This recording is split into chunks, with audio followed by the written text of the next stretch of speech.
और सामने बैठे मेरे सभी युवा साथियों, पूर्व के सभी वक्ताओं ने अपनी अपनी बातें रखी। नशा एक प्रशासन को अपने कहें कि प्रशासन इसको बंद करे, मुझे नहीं लगता कि ये इस बुराई से अपने बच पाएंगे, क्योंकि मैंने जब तक अपने पॉलिटिकल जीवन में आए हैं सभी आरोप प्रत्यारोप लगाते हैं, कोई पुलिस पे लगाता है, कोई पॉलिटिकल लोगों पे लगाएगा कि ये नशा बिकवा रहे हैं।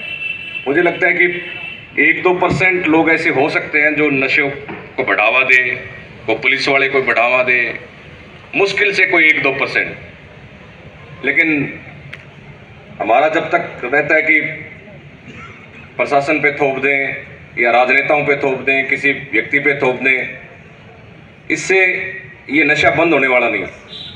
हमें ये एक सामाजिक बुराई है।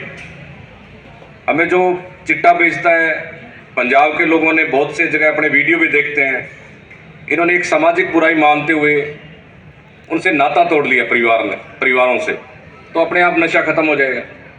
अब धरना प्रदर्शन करते हैं कि थाने के सामने करने की बजाय अगर गांव में नशा कोई चिट्टा बेच रहा है और 10 व्यक्ति, मैं कहता हूं उसके घर के सामने धरना प्रदर्शन कर दो ना, अपने आप नशा बंद हो जाएगा।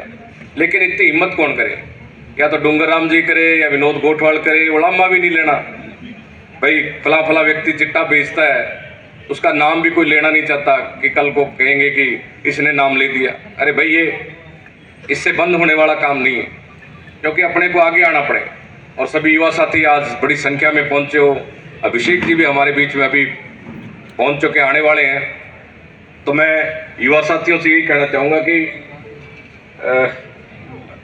एमएलए साहब भी बैठे हैं, पूरे एमएलए साहब भी बैठे हैं। मैं कहता हूं कि बच्चों को लाइब्रेरी हो या खेलों के अंदर ज़्यादा से ज़्यादा पार्टिसिपेट कराएं। और जो बुजुर्ग हो चुके हैं, जैसे पूर्व में मुख्यमंत्री गहलोत साहब ने जैसे गेम्स चलाए थे, उसका नतीजा देखने को मिल रहा है कि हमें तो दादा दादी या नाना नानी ग्राउंड में जाने से रोकते थे, अब दादा दादी नाना नानी बच्चों को खेलने के लिए ले जा रहे हैं। ऐसा एक माहौल पैदा किया गया है, वैसा एक माहौल अपने को पैदा करना पड़ेगा। और एमएलए साहब ने भी काफ़ी गेम्स के अंदर अपने बजट दिए होंगे, मैंने भी काफ़ी, चाहे वॉलीबॉल ग्राउंड हो, जिम हो, लाइब्रेरियाँ हो या तीरंदाजी का पैसा हो, इस तरीके से युवा साथियों को एक मंच भी प्रदान करना पड़ेगा अपने। और मेरा मानना है कि सभी युवा साथी नशे की प्रवृत्ति, चिट्टा हो चाहे अन्य मेडिकेटेड नशा हो, उसके विरुद्ध सरकारें तो काम कर ही रही हैं। अपने भी एकजुट होने की आवश्यकता है। अगर कोई नशा बेच रहा है और कर रहा है तो उसको चाहे एसपी साहब हो, अन्य अपना कोई थानाधिकारी हो, उनको अवगत भी कराएं और सामने आकर के, क्योंकि सामना करना पड़ेगा।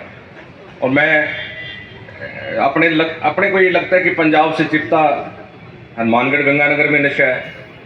हम जब विधानसभा में सबसे बात करते हैं तो हर जगह ये नशा फैल गया, क्योंकि एक व्यक्ति जब नशे को लग जाता है, हमारा एक साथी था, उससे मैंने बात की कि यार तो इस चिट्टा उसने छोड़ दिया, तो मैंने कहा कि ये आगे क्यों बढ़ रहा है? वो कह रहा था कि जब हम खुद नशा करने लग जाते हैं तो 4-5 और व्यक्ति, क्योंकि वो 4-5 लोगों को बेच करके खुद के नशे जो फ्री मिल जाता है, इस तरीके का एक नेटवर्क तैयार हो जाता है। उन कड़ियों को अपने को तोड़ने की आवश्यकता है। मैं आपके उज्जवल भविष्य की कामना करता हूँ। इस नशे में के खिलाफ जो आप इतनी संख्या में आए हों, आपका मैं बहुत बहुत धन्यवाद, आभार प्रकट करता हूँ। मंच पर आसीन सभी सम्मानित बैठे हैं और हमें एकजुट होकर के इस नशे को जड़ से उखाड़ने का काम करना पड़ेगा, क्योंकि इसकी जड़ें बहुत गहरी हैं। धीरे धीरे लग के, अगर जो लग चुके हैं शायद तो चिट्टे को लग गया ना एक बार, मुझे लगता है कि उसको ज्यादा बचाने की आवश्यकता भी नहीं है, मेरा मानना।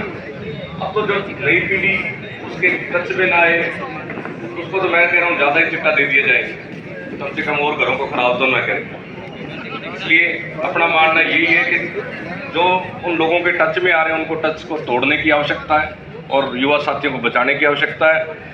आपने मुझे बुलाया, पूरी टीम का मैं बहुत बहुत धन्यवाद देना चाहूँगा कि इन्होंने एक नई सोच के साथ आगे बढ़ने का और युवाओं को आगे बढ़ाने का काम कर रहे हैं। बहुत बहुत धन्यवाद। जय हिंद।